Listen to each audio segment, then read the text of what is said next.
For a life of progress, not perfection. Let that sink in, because that's Emma Lovewell. That's the message she's sharing. It's her, and it's the message she's sharing in her new memoir. That's right.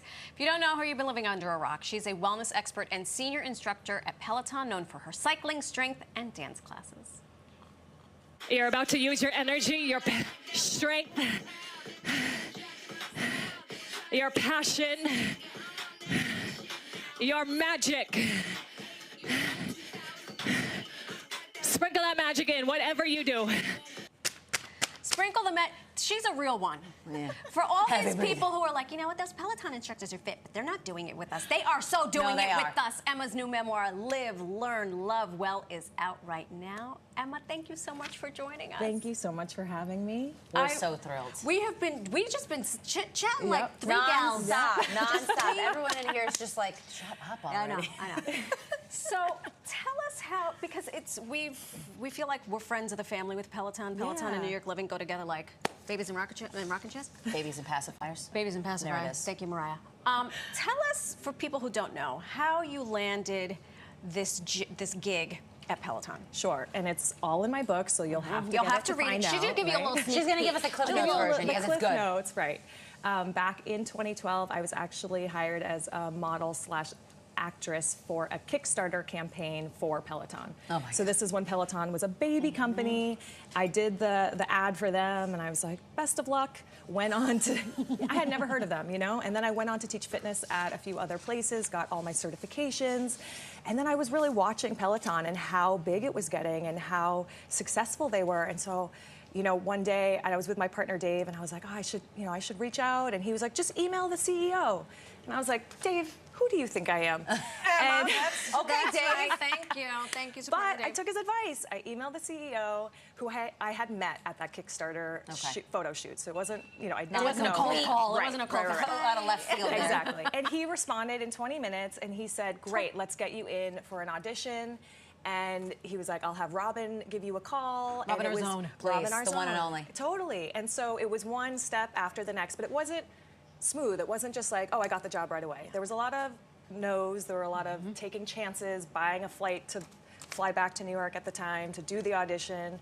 And that's sort of where I am. That's how I got to where I am. And we'll have to read the book for more, but the rest, as they say, is history. Yes. I mean, your book is about striving for progress, not for perfection. Yeah. That is just that. It's a great mantra. You know, there's a lot of bumps in the road. It's you know, 5 yeses, 5 no's before you get a yes. There's a couple steps up, a couple steps back.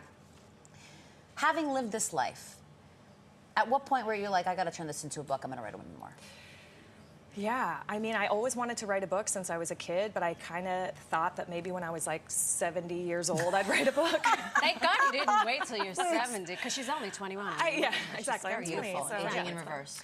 But, you know, somebody came up to me and said, would you want to write a book? And in a moment, I was like, what? No. Yeah. And then I really thought about it, and I was like, well, I have always wanted to. And I tell stories. I love sharing stories about myself. That's how I make connections with people virtually. We have millions of members at Peloton, so I'm connecting with millions of people daily. And I tell little snippets of my life throughout in between intervals in a ride, right? And I was like, why not take this time to really sit down and write my story, portray it in the way that I want, and to reach more people and to connect with more people in a different way.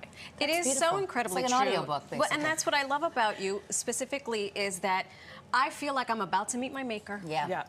And then you give this nugget, right? And you tell me to sprinkle magic wherever. And it really, as someone who is not an instructor, who's on the receiving end of your energy, thank you. Because I think what you do is really a metaphor for life. We're athletes, and we know, like, oh my gosh, I got to go to the top of this hill, you know, symbolic or otherwise.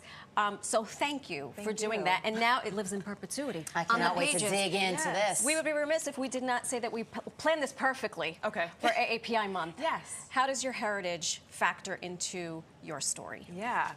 My mom is originally from Taiwan, and she moved to New York at 19. My parents actually met on the subway platform on the 6 train Bleecker Street stop. This is a true New York romance right here. In the 70s, my dad had just played a gig. He had his guitar with him, long beard. My mom, beautiful long black hair. They were their own version of John and Oko. And, you know, he just finished playing a gig, and my mom was lost and needed directions. Anyway, that's how my parents met, but they ended up moving to Martha's Vineyard, Massachusetts, where I grew up.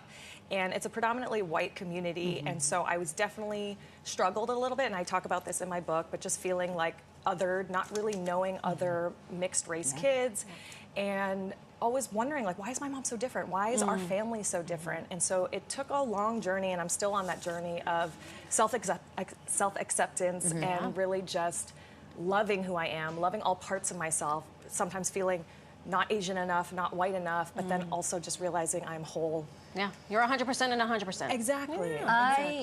I love, because you guys are you're celebrities, the Peloton instructors. You really are. You must get stopped on the street and people are like, Emma! I mean, we said you were coming on the show to our earlier hour, and Ben was like, "Oh my God, she's the only one I take. I'm obsessed." I'm like, Ben, you guys never get excited about anything. Actually, run, because he's obsessed with you. He'll So stalk run. you. Run.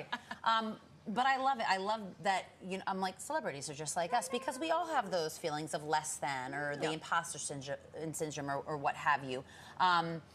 But you guys are celebrities in a field that we both love. Yes. We're both Sporty spices. Former athletes, still very much into fitness enthusiasts. We try to get in where we can. We motivate each other. We do. So we have to ask, and we have to know. Yeah. As a fitness expert, what does your daily routine look like? I know every day is not the same, but she wakes up and she give does us the 100 nuts and burpees. bolts. Yeah, really. She's out of she bed has a like protein hand above shake. her. Right, I'm actually doing burpees in my sleep. Oh my God, please. I work out while I'm sleeping. I have all the questions. Do you like to work out in the morning? Do you prefer doing it later in the day? And so on and so forth. Yes. Okay, so I'll give you more of a week scope, because Okay. every day is so different. Yeah, and I you know. do prefer to work out in the morning, even though I am self-declared not really a morning person. Yes. I've trained myself to be a morning person. Interesting. I'm not naturally. I need to look at your notes after this. Yeah. So I love to do a workout in the morning, but I teach anywhere between 5 to 10 classes at Peloton, cycling and strength classes. And then I make sure I get my own. I do run once or twice a week. Love the Peloton tread. And then I'll do at least 2 strength training, weight training sessions a week. Physical therapy 2 to 3 times a month. I love this girl. So recovery is everything. Yes. Yeah. I, you know, sleep well. I love my sleep. Yes, it's important. You have to recover. It's all part of the greater picture here. Yep. Yeah, you can't do a Hidden Hills every day. No, you can't. You can't. You can't. But isn't that so interesting? Because that's also what I was wondering. Because they're on the bikes or That's the right. treads doing the entire workout, I'm like, well, so this is a lot anyway. You know, you're sweating, They're panting, exerting everything. themselves. What are they so doing? I'm like, when are they going off and doing I their go own get a thing? meal. Yes. You get off the bike and, And you she's have another going to her class. running or whatever session. No, I'll eat a meal and then I go do a different session. But I just try to supplement. So if Yeah. I'm doing cardio that day and then maybe later in the day I'm doing a strength workout. So you got to supplement, you know. I love it. Emma Lovewell, thank you so much. Congratulations. Thank you so much for having me. Absolutely. Please Come back don't. anytime, seriously. The book, There it is. Live, Learn, Love Well, is out now. You can find it wherever you get your books. Take